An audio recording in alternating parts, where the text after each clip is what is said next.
Hello, I'm Matt, and this is Ghosthropology.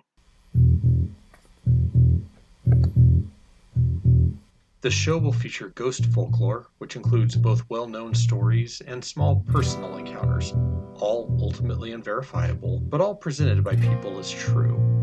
I will tell you the story, after which I will discuss the elements of the story that I think are particularly interesting. While I don't know when, where, or how you were listening to this, I hope it's dark outside, as that is the best time for ghost stories. Episode 2: Satanic Music.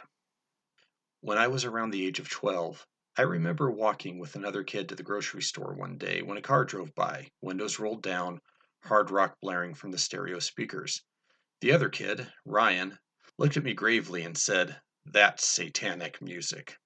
Being the sort of kid that I was, I looked at him with a smirk and said, "Really? You don't listen to it. How do you know it's satanic?" We stopped walking. He fixed me in his gaze and said, "My uncle used to listen to that kind of music. And there's this one band, AC/DC, and their singer died. The band had songs about going to hell to party and about how everyone should use drugs and talk to demons and things like that. My uncle said he was pretty sad when the singer died, but a year later, the group put out a new record, and they had this new singer. But the new singer looked and sounded exactly like the old one, and he was singing the song about how he was back. My uncle said that it was pretty obvious that the song was about how he had died, and then Satan brought him back to continue doing the devil's work." Well, I rolled my eyes and we continued walking. But that story stuck with me, as evidenced by the fact that I still remember it now, 32 years later. I think that part of what gave it its staying power, as silly as I thought the story was and still think it is, was Ryan's insistence that the story of AC/DC's satanic reincarnation was true and the distress that it genuinely seemed to cause him. I grew up in a small town north of Modesto, California, in the Central Valley, specifically the San Joaquin Valley. Contrary to what many people outside of California seem to think, the residents of most of California's small towns are primarily Christian, generally conservative, and my friend belonged to one of the local fundamentalist churches. This particular church was known for claiming that anything not from that church was highly suspect, if not, in fact, outright evil. Wicked, satanic things were out there just waiting to assault the godly, who, of course, were only members of that church alone. As a result, it's no surprise that there were a fair number of people in town who were convinced that horror movies were evil, Dungeons and Dragons was a satanic primer complete with real spells written into it, secular humanists were taking over the world and would soon abolish Christianity, which is actually pretty hilarious if you actually know any real secular humanists, and rock music was, quite literally, music from hell itself. In this context, it's not surprising that Brian Johnson, the singer that replaced Bon Scott in AC/DC, was thought by those who were part of this particular Christian subculture to be a reincarnation of Scott.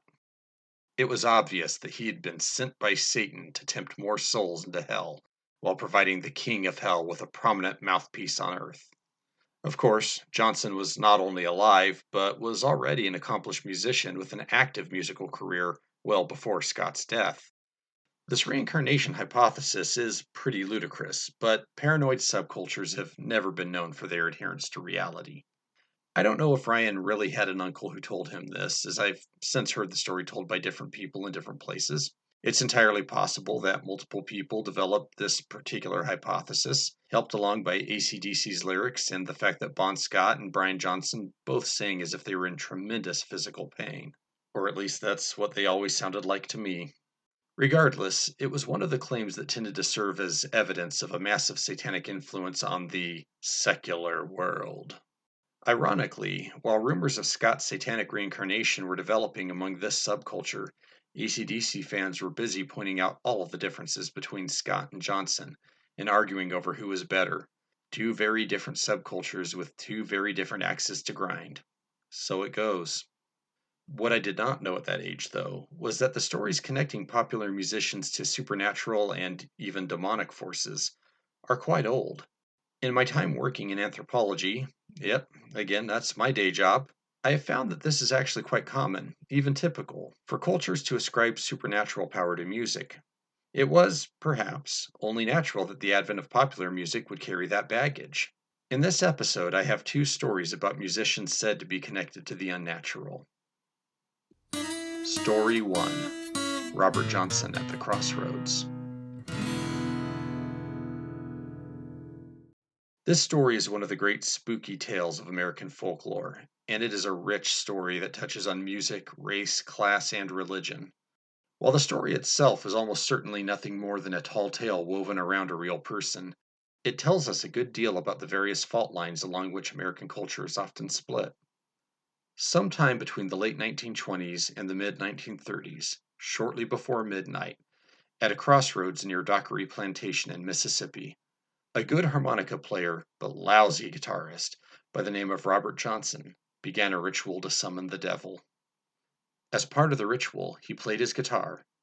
Shortly after the stroke of midnight, a large man, with skin and clothing as black as coal, approached, took the guitar, tuned it, played a short melody, and handed it back. Johnson began to play again and was shocked to discover that he was now highly skilled. He sounded amazing. He looked for the coal-black man, but that strange person had vanished. Johnson went home and soon discovered that he was now a brilliant guitarist, not just on the guitar that he'd tuned at the crossroads, but on any guitar that he picked up. Johnson's newfound skill brought him success. He became a popular guitarist and singer at the many juke joints in the American South. He also found himself quite popular with the ladies. But he knew that there was a debt to be paid, and that the devil would quite literally collect his due. In exchange for his talent, Johnson had pledged his soul to the devil, and he would burn for eternity after death. Robert Johnson wrote and performed songs with the usual blues subject matter of hard women, harder working conditions, difficult lives, and the need for relief. But he also wrote and performed other songs, songs about bad dealings at crossroads, songs about being pursued by demonic hounds, and songs about the devil coming to get him. Some hold that he was writing songs based on the folklore of the region, and the American South certainly has plenty of folklore about which one could write such songs. But others claim that the songs were more personal, that he was trying to tell people about what he had done.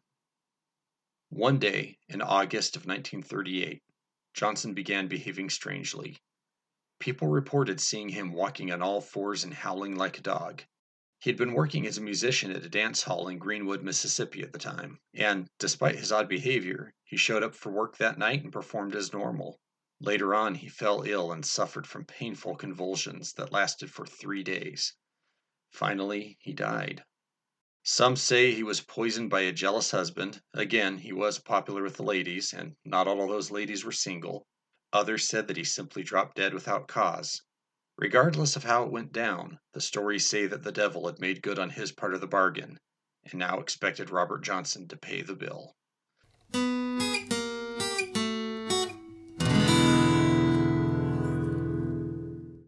Commentary.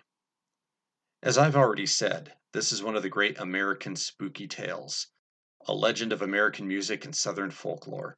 For anyone who thinks that overt connections between popular music and satanic imagery began with heavy metal, well, let me introduce you to the mother genre of all rock music, the blues. Stories like this one surround Robert Johnson, one of the great early figures of the blues. But there are stories that other musicians, including Tommy Johnson, not to the best of my knowledge related to Robert Johnson, made the same or a similar deal. And blues music often contains satanic imagery and subjects, such as Robert Johnson's own The Devil in Me blues and Hellhound on My Trail. Overt Christian imagery and subjects were also, of course, part of both early and modern blues, which makes sense as blues is closely connected to gospel music. Robert Johnson was born in 1911 and died in 1938 at only 27 years old. He had wandered the South as both a musician and as a manual laborer during the 1920s and 30s, with accounts indicating that as a teenager he had either run away from home or been kicked out by his father. As is typical for an African American in the early 20th century, his life was not well documented, so it's difficult to sort out what's true and what was rumor. One thing that does seem to be certain, however, is that he hung out at juke joints as a young man, where he played the harmonica quite well. However, he wanted to be a guitar player, and was so bad at playing guitar that many musicians, including the iconic bluesman Son House, recall him, and this is a quote from Son House, annoying people to death with his attempts to coax any sort of decent sound out of the instrument. And then he vanished for somewhere between 6 months and a year, and when he reappeared, Son House recalls being amazed at how skilled a guitar player Johnson had become. Now, I set my version of the story in Dockery, Mississippi, and that is, in my experience, the most common location that people trace it to. But others would place the story in other locations throughout the South. Robert Johnson was a traveling worker and a musician, and there is no shortage of crossroads in the South that could claim to be the location of his Faustian bargain. Of course, the truth probably has less to do with deals made with hell and more to do with hard work and a lot of practice. As noted, Robert Johnson vanished from the juke joints for somewhere between 6 months and a year. Though the documentation is sparse, he probably traveled for work, possibly with his family, and while doing so, he appears to have found a guitar teacher. The identity of the teacher is unclear, and really there might have been more than one. But most sources point towards a blues musician named Ike Zimmerman filling this role. It's said that the two played guitar at night in cemeteries in order to have a quiet place for practice, which may explain another variation of the story where Johnson is said to have made the deal with the devil in the cemetery and not at the crossroads. And of course, he was playing his guitar on a tombstone at the time.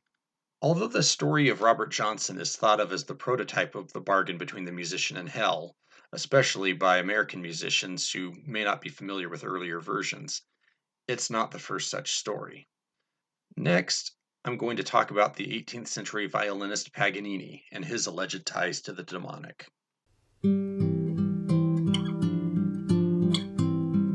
Story 2: Paganini's Phantom Violin.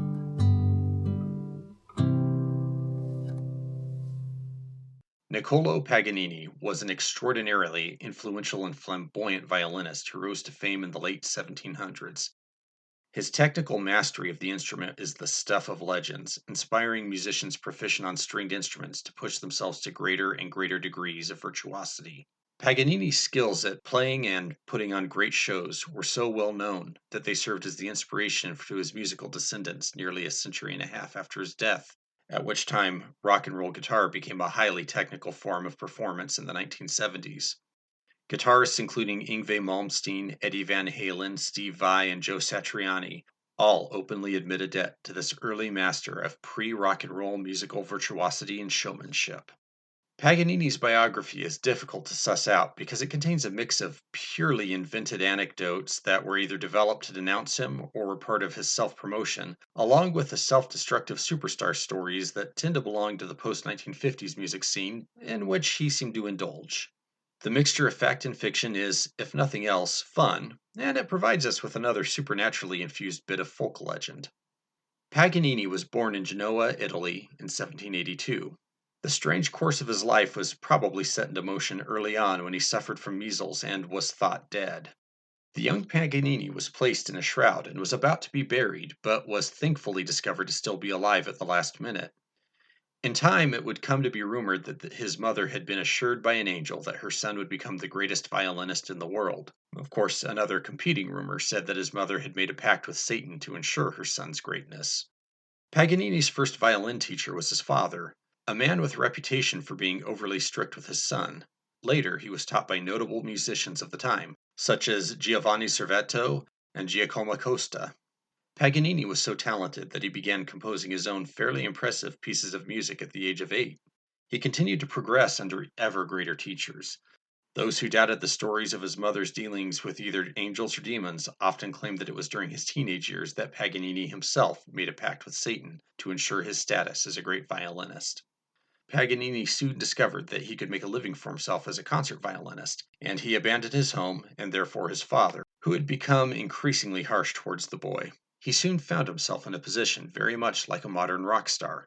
Money was available, as was drink, and the company of willing women. He cultivated a distinct appearance with shoulder-length hair, a gaunt body, and black suits.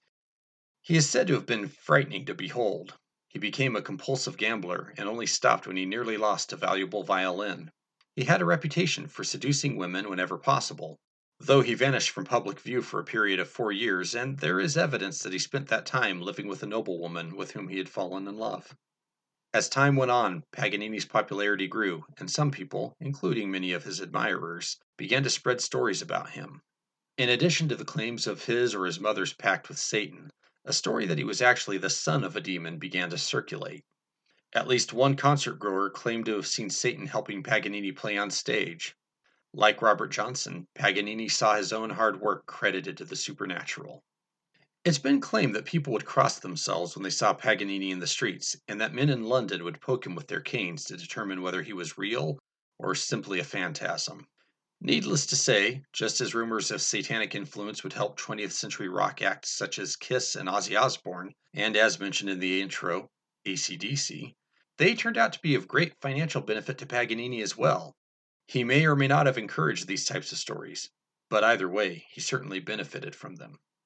Paganini died in 1840 at the age of 57, either because of the controversies that had surrounded him in life or because he had refused last rites before death. The church refused to allow his body to be buried in consecrated ground. The body was temporarily interred at a abandoned leper house, or, according to some accounts, his family's basement, or even an olive oil factory. While the body was housed in this facility and was waiting burial, passing fishermen claimed to have heard the sounds of a violin playing. These additions moved Paganini's story out of the realm of the flamboyant showman and celebrity and into the realm of the ghost story. His body was eventually moved to Parma, but the mysterious violin playing seemed to have followed, with more accounts of people hearing the music near his body until he was finally buried in the Parma cemetery 2 years later. In 1926, his remains were moved to his native Genoa.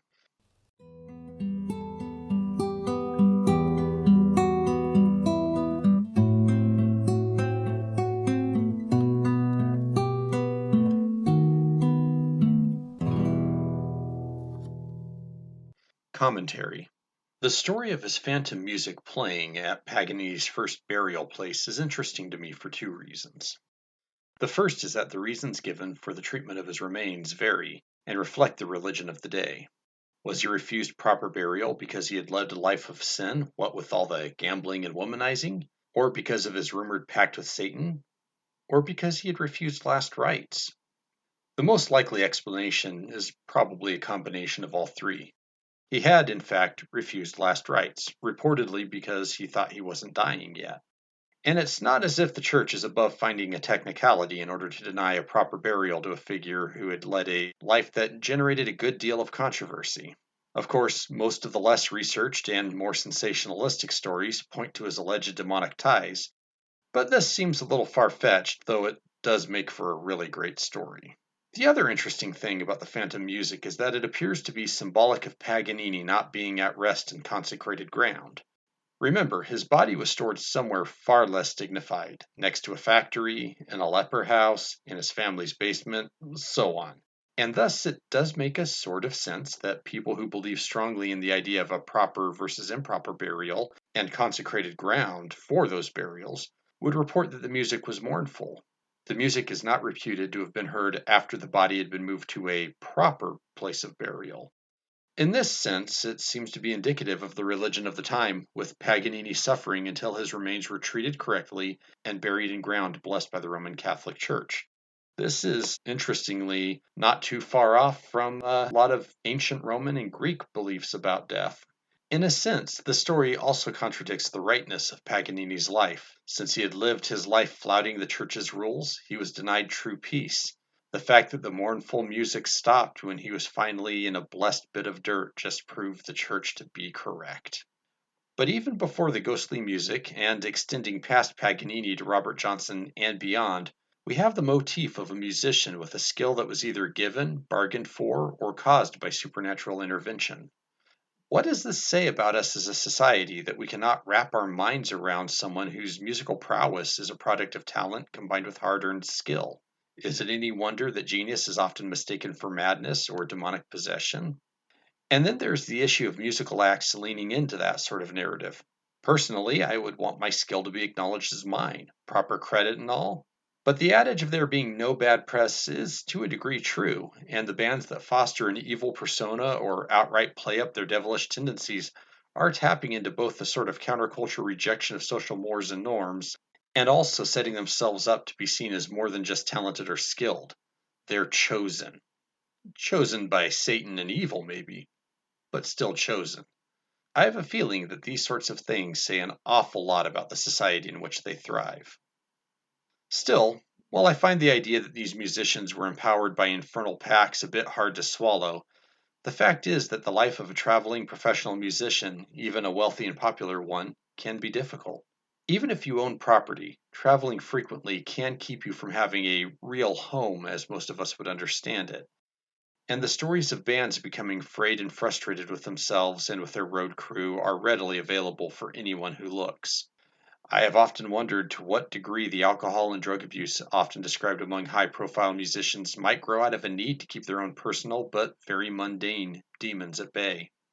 And coming back for a moment to AC/DC, while I don't believe that Satan had blessed them, or cursed them depending on how you look at it, there was a darkness lurking there nonetheless.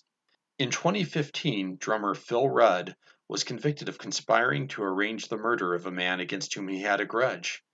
He had offered huge sums of money, property, and luxury goods to a friend if that friend would agree to have Rudd's target killed.